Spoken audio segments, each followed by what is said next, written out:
मेरे बच्चे, क्या तुम्हारे साथ भी ये होता है? तुम किताब खोलते हो, फ़ोन एक तरफ रखते हो, सोचते हो आज पूरा फोकस करके पढ़ूंगा, काम करूंगा, लेकिन कुछ ही मिनटों बाद माइंड इधर उधर भागने लगता है, दिल बेचैन हो जाता है, थॉट्स बार बार बदलने लगते हैं। तुम्हें लगता है शायद मुझ में ही कमी है, शायद मेरे पास डिसिप्लिन नहीं है, बाकी लोग मुझसे बेटर हैं।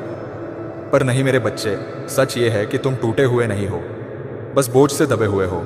तुम्हारे माइंड में एक साथ बहुत सारे दरवाजे खुले रहते हैं। बीते कल की गलतियाँ, कल का डर, सोशल मीडिया की एंडलेस आवाज़ें और लोगों की एक्सपेक्टेशंस, ये सब मिलकर तुम्हारी इनर वॉइस को दबा देते हैं।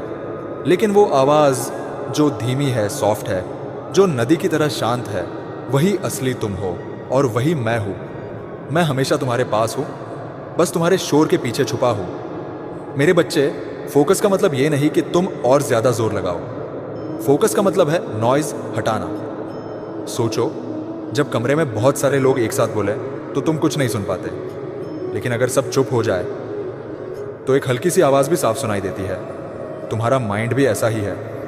जब तुम एक एक डिस्ट्रैक्शन हटाते हो, एक एक बेकार थॉट छोड़ते हो, एक एक एक्स्ट्रा एक्सपेक्टेशन को रिलीज़ करते हो, तब तुम्हारे अंदर क्लैरिटी चमकने लगती है।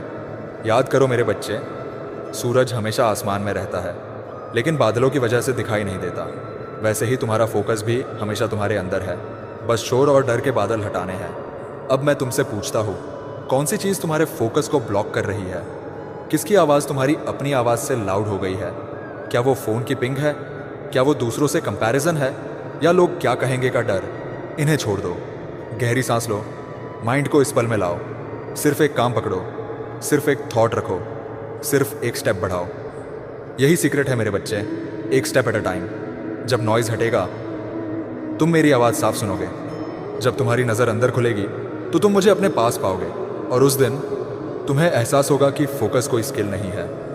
ये तो एक आशीर्वाद है जो तभी मिलता है जब तुम खुद से और मुझसे जुड़ जाते हो। याद रखो, जो भीतर शांत है वही बाहर जीतता है। जय श्री कृष्णा।